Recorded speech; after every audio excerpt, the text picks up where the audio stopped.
नमस्कार, हितगुज कार्यक्रमामध्ये आपलं स्वागत. मी प्रशांत सोनार. कार्यक्रमाच्या माध्यमातून आपण चर्चा करत असतो ती अनेक आजारांची, लक्षणांची, उपायांची आणि प्रतिबंधात्मक उपायांची देखील. आणि आजचा आपला विषय आहे किडनी प्रत्यारोपण शस्त्रक्रियेच्या संदर्भातला.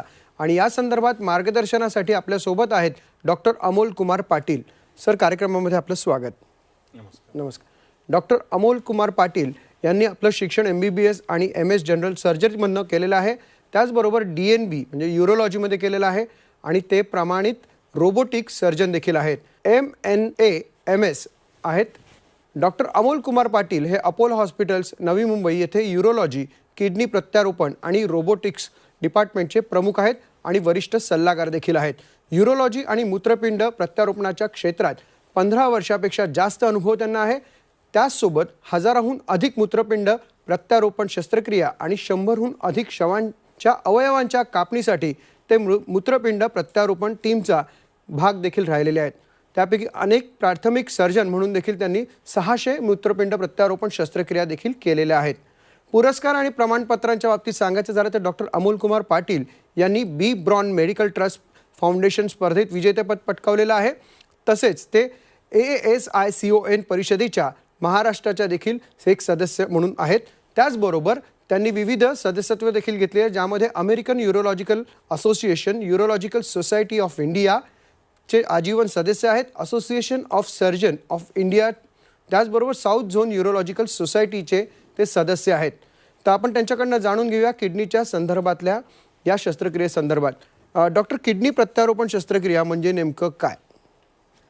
किडनी प्रत्यारोपण शस्त्रक्रिया म्हणजे ज्यांचे किडनी नाकामी झालेले असतात. मूळतः भारतात जर बघितलं तर अराऊंड 70 ते 80% लोकांमध्ये डायबिटीस आणि ब्लड प्रेशरमुळे किडनी नाकाम झालेले असतात. मग किडनी ज्यावेळी आपण त्याला किडनी फेल्युअर म्हणतो. किडनी फेल झाल्यानंतर ते पेशंटना 2 ऑप्शन असतात. एक डायलिसिस असतो, ते इधर हिमोडायलिसिस किंवा पेरिटोनियल डायलिसिस म्हणतो, आणि दुसरा ऑप्शन असतो तो किडनी ट्रान्सप्लांट. किडनी ट्रान्सप्लांट शस्त्रमध्ये 2 गोष्टी आता इन्व्हॉल्ड आहेत. एक आहे तो लिव्हिंग डोनर किडनी ट्रान्सप्लांट, दुसरा आहे ते कॅडावर किडनी ट्रान्सप्लांट. कॅडावर म्हणजे ज्यांचं ब्रेन डेड झालेलं असतात, ॲक्सिडेंटमुळे काही मुलं वगैरे झालेलं असतात किंवा कुठल्याही आजाराने ब्रेन डेड झालेले असतात, ते पेशंटचा पण अवयव म्हणजे अंगदान होतात. लिव्हर, किडनी, हार्ट आणि लंग्स किंवा इंटेस्टाईन, पॅनक्रियाज हे सगळं आपण हे करत असतो. हे झालं कॅडावर डोनर किडनी ट्रान्सप्लांट. आणि दुसरं असतो तो लिव्हिंग डोनर, जिथे आपले कोणतर फर्स्ट डिग्री रिलेटिव्ह म्हणजे आई, वडील, भाऊ, बहीण, काका, आजोबा, आजी, मुलं, ते सगळे आपले नातेवाईकांना किडनी देतात. हे फर्स्ट डिग्री. मग हे living kidney transplant. So kidney ट्रान्सप्लांटमध्ये ॲक्च्युली 2 ऑपरेशन इन्व्हॉल्ड आहेत. एक आहे तो डोनर ऑपरेशन, दुसरा आहे तो रिसिपियंट ऑपरेशन. म्हणजे हे पण कशा पद्धतीने केलं जातं? हां, तर डोनर ऑपरेशन म्हणजे किडनी काढणं. हे कॅडावरमध्ये तर आपण जसं तुम्हाला सांगितलं, कॅडावर कम्प्लीट डिफरंट हे आहे, त्यात सगळेच अवयव आपण काढत असतो. ते आपण साईडला ठेवू. आज आपण डिस्कस करू लाईव्ह किडनी ट्रान्सप्लांटबद्दल. लाईव्ह किडनी ट्रान्सप्लांटमध्ये 18 वयापेक्षा मोठे असलेले आणि नॉर्मली, आता अप्पर लिमिट तर काय नाही, फिजिओलॉजिकली फिट 60 इयर्स म्हणतो आपण, पण अप्पर लिमिट आता फिक्स नाही आहे. कुठल्याही वयाचे आपण किडनी घेऊ शकतो जर फिट असतील तर.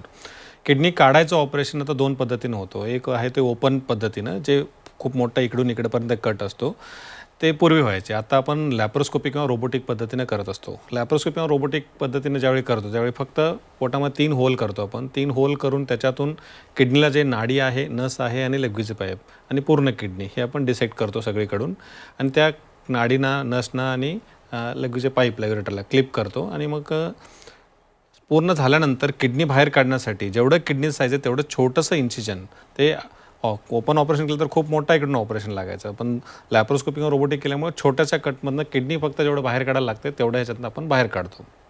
बाहेर काढल्यानंतर किडनीला आपण परफ्यूज करतो. त्याच्यामध्ये जो ब्लड असतं त्याला आपण एक परफ्युजन फ्लुइड असतो त्याच्याने वॉश करून देतो. त्यानंतर मग तेच किडनी घेऊन आपण रिसिपियंटचं ऑपरेशन, जो तुम्हाला म्हटलं की दुसऱ्या स्टेजचं ऑपरेशन, तो ज्यांचं किडनी खराब झालं त्यांच्या पोटात आपल्याला बसवायचं आहे. मग हे एक डोनर ऑपरेशन झालं. आता दुसरं झालं की रिसिपियंट ऑपरेशन. रिसिपियंट ऑपरेशनमध्ये आपण काय करतो की जुने जे किडनी आहेत, ते जुने किडनी खराब जरी झाले असते आपण ते किडनी काढत नाही. एखादा पेशंटला त्या किडनीमुळे येणाऱ्या नवीन किडनीला त्रास होणार असेल, जसं स्टोन असेल किंवा इन्फेक्शन असेल, रिफ्लक्स डिसीज म्हणतो आपण, बरेच काही आजार असे आहेत की ज्याच्यामुळे नवीन किडनीला पण त्रास होऊ शकते. त्यावेळी आपण काय करतो, तर जुनं किडनी काढतो.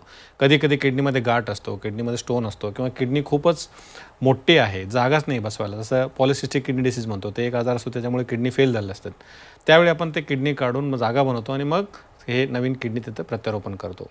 किडनी प्रत्यारोपण म्हणजे जसं सांगितलं तुम्हाला की किडनीला एक नाडी आहे, नाडीमधनं किडनीमध्ये ब्लड जातो, अशुद्ध ब्लड फिल्टर होतो किडनीमध्ये, फिल्टर होऊन झाल्यानंतर त्याचं ब्लड परत वेनमधनं बाहेर येतो, नसमधनं, आणि जे फिल्ट्रेट जे खाली गाळून जे येते त्याला म्हणतो आपण युरिन, आणि युरिन ते पाईपमधनं लघवीच्या पिशवीत जातो. तर हे 3 गोष्टी, नाडी, नस आणि पाईप, हे तिन्ही गोष्टी आपल्याला पोटात जोडायचं आहे. नाडीला नाडी, नसला नस आणि लघवीच्या पिशवीला लघवीचं पाईप. कधी कधी 2 नाडी असतात, 2 नस असतात, ते सगळे आपल्याला व्यवस्थित जोडायला लागतात. मग हे ॲक्च्युली आहे किडनी प्रत्यारोपण सर्जरी. पण डॉक्टर, कुठलीही शस्त्रक्रिया म्हटली की त्यामध्ये गुंतागुंत येते किंवा त्यामधले धोके असतात. तर या शस्त्रक्रियेमध्ये, किडनीच्या प्रत्यारोपणाच्या शस्त्रक्रियेमध्ये असे कुठले धोके असतात किंवा काय गुंतागुंत असते? सो किडनी डोनर सर्जरीमध्ये फार मोठे असे गुंतागुंती आहेत असं नाही आहे. डोनर एक फिट पेशंट असतो आणि हे मूळ सर्जनचं किंवा कुठल्याही त्या टीम मेंबरचं कर्तव्य आहे की तो किडनी दिल्यानंतर त्याला कुठलाही आजार होऊ नये, कारण तो पेशंट नाही आहे आणि त्याच्यासाठी भरपूर ते सगळे टेस्ट केले असतात आणि तो दिल्यानंतर त्याला काही त्रास होणार नाही ह्याची पूर्णपणे खात्री करूनच मग त्याची किडनी घेतली असते. तो किडनी काढताना लॅप्रोस्कोपिक किंवा आपण ओपन पद्धतीने जरी केलं तर किडनी डोनरला फार असं मेजर कॉम्प्लिकेशन आहेत. कुठलंही मेजर ऑपरेशन, जसं आपण पित्ताशय काढायचं म्हणा, गर्भाशय काढायचं म्हणा, अपेंडिक्स काढायचं म्हणा, त्या ऑपरेशनमध्ये कसं किरकोळ काही गोष्टी होऊ शकतात. इन्फेक्शन होणं किंवा जखम भरून नाही येणं, पाणी जमा होणं, पस होणं, परत सेकंड टाईम टाके वगैरे घालायची गरज पडणं किंवा टाके जुळून आले पण कमजोरीनं जुळून आले, हर्निया होण्याचे चान्सेस, हे सगळे किडनी काढायच्या लॅप्रोस्कोपिक डोनर ऑपरेशनमध्ये सुद्धा होऊ शकतात. हे सोडलं तर मूळ असं मेजर असं कुठलंही कॉम्प्लिकेशन डोनरमध्ये होत असतं. लॅप्रोस्कोपी ऑपरेशन केल्यामुळे पेशंट नॉर्मली एखाद दिवस आपण ऑब्झर्वेशनसाठी आयसीयूमध्ये ठेवतो, 1-2 दिवस वॉर्डमध्ये ठेवतो आणि युरिन पाईप, ड्रेन पाईप वगैरे काढून ज्यावेळी लघवी संडास व्यवस्थित होत असते, दुसऱ्या किंवा तिसऱ्या दिवशी डिस्चार्ज होतात. 7 ते 8 दिवसामध्ये रिकवर होऊन होतात. आता रिसिपियंट सर्जरीमध्ये म्हटलं तर ह्याच्यात कॉम्प्लिकेशन थोडंफार होऊ शकतात. हा एक मेजर ऑपरेशन आहे जिथे वॅस्क्युलर सर्जरी इन्वॉल्ड आहे, म्हणजे आपण नाडीला नाडी जोडणं, नसला नस जोडणं, पाईप लघवीच्या पिशवीला जोडणं, इथे आपल्याला होल करायला लागतो नाडीला, नसला, आणि मग ते किडनीचं जे मिळालेले किडनीज त्याचे नाडी किंवा नसला आपण टाके घालून शिवतो. मग हे पेशंट आहेत ॲक्च्युली, हे फिट इंडिव्हिज्युअल असं नाही आहेत. किडनीचा आजार असलेले पेशंट म्हणजे ॲक्च्युली पेशंट आहेत ते. ब्लड प्रेशर त्यांचा कंट्रोलमध्ये नसतो, कधी कधी टाके गाठलेल्या जागेतून ब्लड प्रेशर वाढून रक्तस्राव होऊ शकतो, म्हणून आपण त्यांना 24 to 48 आवर्समध्ये ऑब्झर्वेशनमध्ये व्यवस्थित ठेवलं असतो. कधी कधी रक्तस्राव झाला, पण असं बघितलं गेलं तर 100 किडनी ट्रान्सप्लांटचं ऑपरेशन केलं तर 2 ते 5 पेशंटमध्ये रक्तस्राव होऊ शकतो. 95 लोकांना काही होत नाही. तर 2 ते 5 पेशंटमध्ये रक्तस्राव झाला तर आपण परत त्यांना थिएटरमध्ये घेऊन जातो, रिपेअर करतो, सगळं ठीक करून परत हे आयसीयूमध्ये शिफ्ट करतो. तो रक्तस्राव एक कॉम्प्लिकेशन होऊ शकतो. दुसरं काय होतं, कधी कधी रक्ताची गोठळी तयार होतात. हे रक्तवाहिनींचं ऑपरेशन असल्यामुळे जिथे आपण वाहिनीच्या जोडाजोडी करतो तिथे क्लॉट किंवा थ्रोम्बस बनण्याची शक्यता असतो. ते रक्ताची गोठळी तयार झाली तर तिथे येऊन अडकू शकते. मग किडनीमध्ये रक्तपुरवठा झाला नाही तर किडनी व्यवस्थित काम करणार नाही. आपण औषध देऊन त्यांना विरघळायचा प्रयत्न करतो, त्याच्यामुळे व्यवस्थित झालं तर ठीक आहे, नाहीतर कधी कधी ऑपरेशन थिएटरमध्ये घेऊन ते क्लॉट किंवा थ्रोम्बस काढायची गरज पडू शकते. अजून काय होतं, कधी कधी नाडीला जिथे जोडतो काही दिवसानंतर, प्रत्येकाची बॉडीचं हिलिंग वेगवेगळं असते, मग काही दिवसानंतर कधी कधी व्यवस्थित करून सुद्धा जागा नॅरो होतो. मग नॅरो झाल्यानंतर त्याला अनास्टोमोटिक स्टेनोसिस म्हणतो. मग रक्तवाहिनीमधनं रक्तपुरवठा किडनीमध्ये व्यवस्थित होत नाही, त्यावेळी किडनी व्यवस्थित काम करत नाही. मग अशा वेळी आपण काय करतो, काही दिवसानंतर जर झालं तर हार्टचं जसं एन्जिओप्लास्टी करतो तसं हे किडनीचं जी रक्तवाहिनी असते नाडी, त्याच्यामध्ये आपण एन्जिओप्लास्टी करून स्टेंट ठेवायची तरतूद करू शकतो. हे झाले किडनीचे रक्तवाहिनीचे प्रॉब्लेम जे ऑपरेशन दरम्यान होऊ शकतात. दुसरं काय होऊ शकतं म्हणजे लघवीचं पाईप लघवीच्या पिशवीला जिथं जोडतो तिथेही 2 गोष्टी घडू शकतात. एक आहे, तो व्यवस्थित जुळून आला तर सगळं व्यवस्थित आहे, जुळून येतानाच काही टाके सुटले हे झाले तर लघवी पिशवीमध्ये जाण्याच्या ऐवजी तो पोटातच जमा व्हायला लागेल. तसं व्हायला लागलं तर आपल्याला वेगळं ऑपरेशन करून ठीक करायची गरज पडू शकते. जसं नाडीचं टाईट होऊ शकतं तसं इथेही सुद्धा लघवीचं पाईप जिथे पिशवीला जोडतो तिथे टाईट झाला तर किडनीमधून लघवी खाली उतरणार नाही व्यवस्थित, मग किडनीमध्ये साठायला लागते. मग त्यालाही वेगळं ऑपरेशन करून ठीक करायची गरज पडू शकते. हे सगळं सर्वसामान्यपणे बघितलं तुम्ही, 100 ऑपरेशन केले तर 93 to 95% म्हणजे 93 ते 95% लोकांचं काही कॉम्प्लिकेशन होते, सुरळीतपणे घरी जातात. पण हे 5 ते 60% हे जे आत्ता सांगितले सगळे कॉम्प्लिकेशन होऊ शकतात. अजून एक specific to kidney transplant complication होत असते, पाहायला मिळते, तो म्हणजे लिम्फ रिलेटेड प्रॉब्लेम. जसं पोटामध्ये आपल्या रक्त आहे किंवा बॉडीमध्ये रक्त आहे आणि लघवी आहे, तसं एक लिम्फ नावाचा फ्लुइड असतो. तो लिम्फ ह्या ऑपरेशनमध्ये तिथं जमा होत असतो. त्यासाठी आपण एक पाईप ठेवलं असतं, पाईपमध्ये तो लिम्फ बाहेर येत असतो. 4-5 दिवसात हळूहळू ते पाणी कमी होतं आहे, आपण ते पाईप काढतो. कधी कधी ते पाईपमध्ये 1.5-2 महिन्यापर्यंत पाईपमधनं पाणी येतच असते. तसं असल्यामुळे तर आपण पाईप ठेवतो, पाईपसोबत डिस्चार्ज करतो. काही दिवसानंतर पाणी कमी झाल्यानंतर ते पाईप काढतो.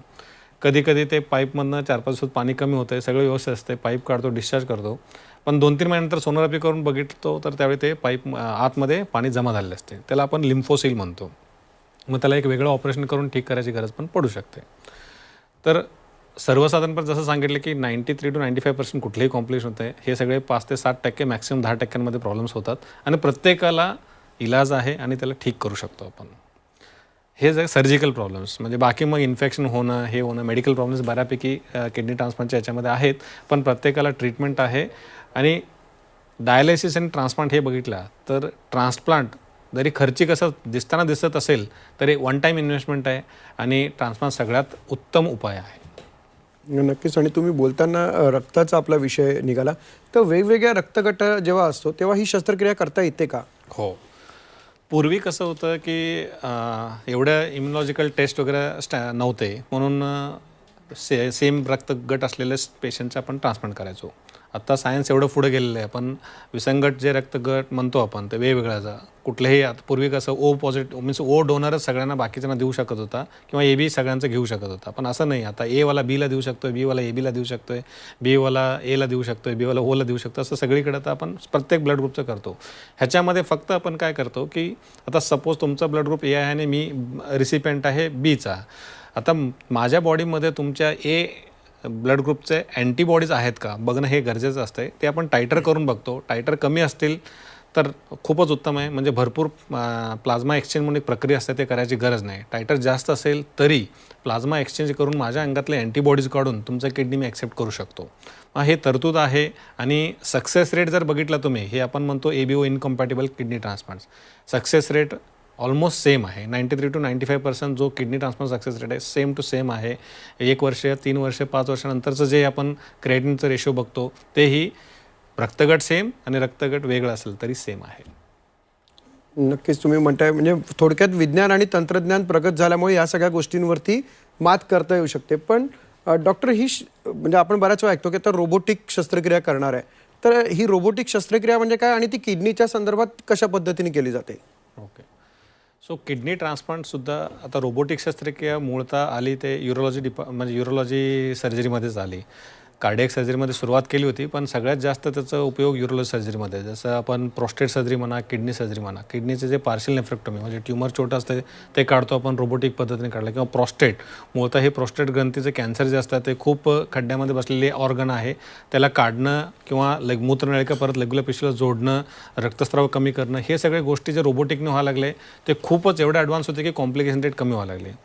आता सध्याच्या याच्यामध्ये बघितलं गेले एक 5-6 वर्ष झाले की आपण किडनी ट्रान्सप्लांटसुद्धा म्हणजे डोनर तर आपण करू शकतो, लॅप्रोस्कोपीमध्ये जे किडनी काढायचं प्रक्रिया करू शकतो रोबोटिकनी करू शकतो. पण आता रिसिपेंट सर्जरी म्हणजे जे वॅस्क्युलर अनास्टोमोसिस म्हणतो आपण, नाडीला जोडणं, नसला जोडणं, हे रोबोटिक पद्धतीनं एकदम सुरळीतपणाने करू शकतो आणि त्याचे कॉम्प्लिकेशन रेट पण कमी आहेत. ह्याचा सगळ्यात जास्त फायदा जर बघितला आपण रोबोटिकचं, तर जे ओबेस पेशंट्स असतात, खूप जास्त जाड असतात, त्या पेशंट्समध्ये किडनी बसवण्यासाठी खूप मोठं कट घ्यायला लागतो आपल्याला, का म्हणजे नाडी आणि नस खूप आतमध्ये डीपमध्ये असतात. मग ते एवढं मोठं कट घेऊन किडनी आतमध्ये ठेवून तिकडे अॅनास्टोमोसिस करायला लागतो. आणि त्यांच्यामध्ये मग इन्फेक्शन जास्त मोठा इन्सिजन असल्यामुळे पेन पण जास्त असणार आहे, इन्फेक्शन पण जास्त असणार आहे आणि सर्जिकल कॉम्प्लिकेशन पण जास्त होतात. हेच जर आपण रोबोटिक पद्धतीने केलं, रोबोटिक पद्धतीमध्ये काय करतो आपण, छोटं 2 होल करतो आणि किडनी फक्त आतमध्ये तिथंपर्यंत पोहोचवण्यासाठी किडनीचं जेवढं साईज असतं तेवढंच आपण छोटं कट करून किडनी आत सोडतो. आणि बाकीचं आतलं जे प्रक्रिया आहे किंवा नाडीला नाडी जोडणं, नसला नस जोडणं किंवा लघवीचं पाईप पिशवीला जोडणं, हे सगळं आपण रोबोटिक पद्धतीने करतो. आपण रोबोटिक पद्धतीचा ॲडव्हान्टेज काय आहे की विजन फारच छान मॅग्निफाईड असतो. लॅप्रोस्कोपीपेक्षा तिथं 3 डायमेन्शनल विजन मिळतो आपल्याला. आणि जे रोबोटिक्स इन्स्ट्रुमेंट्स आहेत, आता आपला हात बघितला तर तुम्ही फक्त एवढंच मूव्ह होऊ शकतो, पण रोबोटिक इन्स्ट्रुमेंटचा 360 degree movement, freedom of movement असतो. 7 डिग्रीज मुवमेंट होऊ शकतो, तो 7 वेगवेगळे मुवमेंट्स करू शकतो. त्याच्यामध्ये काय आहे, टाक्याची जे घालण्याचे प्रिसिजन आहे तो खूपच एकदम प्रिसाइजली आपण तिथे टाका घालू शकतो. म्हणून ब्लिडिंगचा रिस्क, कॉम्प्लिकेशनचा रिस्क फारच कमी आहे. म्हणून इन्फेक्शनचा रेट पण कमी आहे. म्हणून रोबोटिक पद्धतीने जर केलं ट्रान्सप्लांट तर डेफिनेटली पेशंटला त्याचा जास्त फायदा होतो. म्हणजे थोडक्यात पारंपरिकपेक्षा रोबोटिक जास्त फायदेशीर ठरू शकतं, कारण तुमच्या चेहऱ्यावरही सांगताय की ते एक्झॅक्टली ती प्रोसेस जी आहे ती खूप डॉक्टरांना मदती म्हणू शकतं असं म्हणू का? नुसतं डॉक्टरनाच नाही, पेशंटना सुद्धा डेफिनेटली मदतीचं आहे. डॉक्टरना तर आहेच.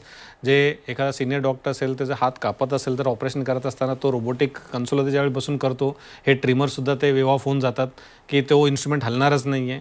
हे डॉक्टरांना त्याचा फायदा होतो. डॉक्टर आरामात बसून ऑपरेशन करत असतोय. असं नाही की त्या पेशंटच्या बॉडीमध्ये ओढाताणी करून ऑपरेशन करत असतोय. का म्हणजे रोबोटिक इन्स्ट्रुमेंट असल्यामुळे डेफिनेटली डॉक्टरांना तर फायदा आहेच, पण पेशंटना कॉम्प्लिकेशन होत नाहीत. इन्सिजन छोटा आहे, फास्ट रिकव्हरी होतोय, घरी लवकर जातोय. हे सगळ्या गोष्टी बघितलं तर डेफिनेटली रोबोटिकचा फायदा जास्त आहे. पण तुम्ही घरी लवकर जातो म्हणाल, पण साधारण हा कालावधी काय असतो आणि मुळात हॉस्पिटल निवडताना कोणत्या गोष्टींचा विचार केला गेला पाहिजे? नॉर्मली कसं आहे, किडनी ट्रान्सप्लांटसाठी जर तुम्ही म्हटला की डोनर आपले 3 ते 4 दिवस हॉस्पिटलमध्ये राहतात. 1 दिवस आधी आपण ॲडमिट करतो, दुसऱ्या दिवशी ऑपरेट करतो, 2 दिवस थांबतो, तिसऱ्या दिवशी ते डिस्चार्ज होतात.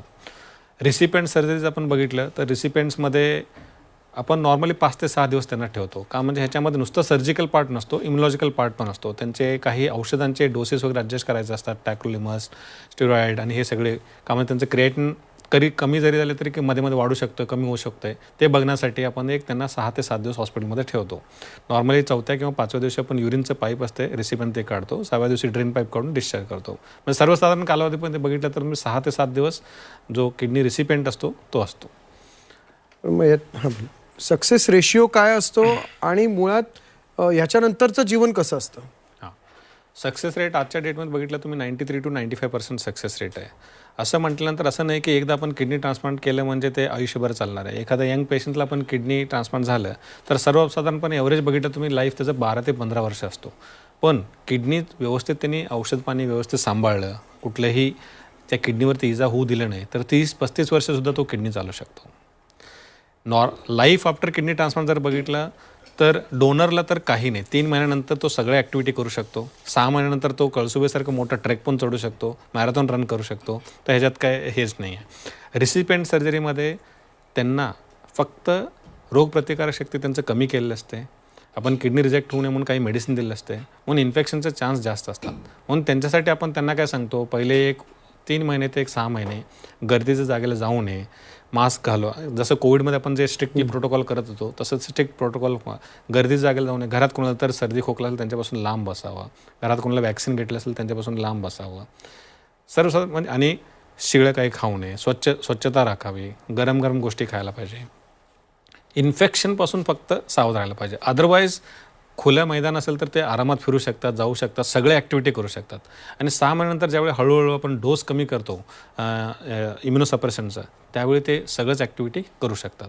इनफॅक्ट आमचे रेसिपेंट्सही असं आहेत की 1-1 वर्षानंतर ते मॅरेथॉन रन करतायत.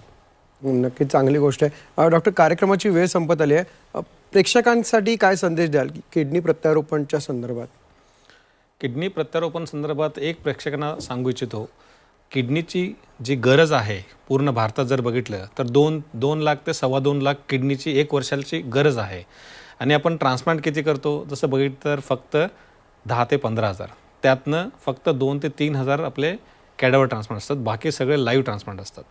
आता लोकांना एवढंच ह्या माध्यमातून तुमच्या माध्यमातून सांगायचं इच्छितो, कॅडावर ऑर्गन्स वेस्ट करण्यापेक्षा, म्हणजे एखादा ब्रेन डेड पेशंट असेल तर फॅमिली पुढे येत नाही, किडनी किंवा कुठलेही अवयव पुढे येऊन ते दान करत नाहीत.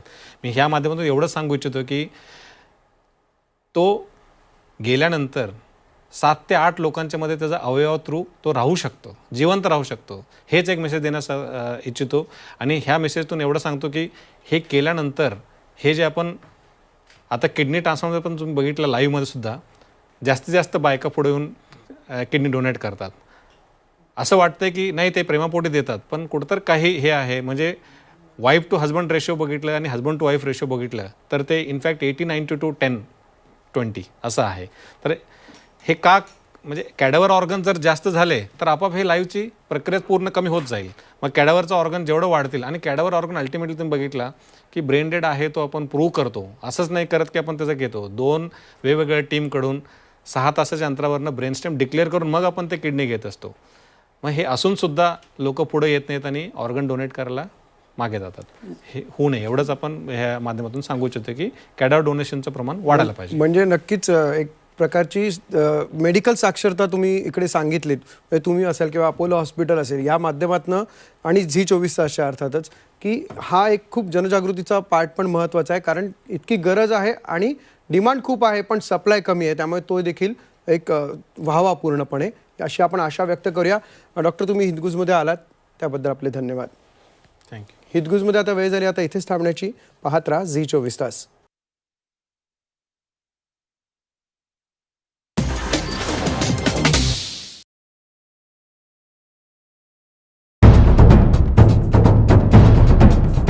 सह्याद्रीची उंची म्हणजे झी 24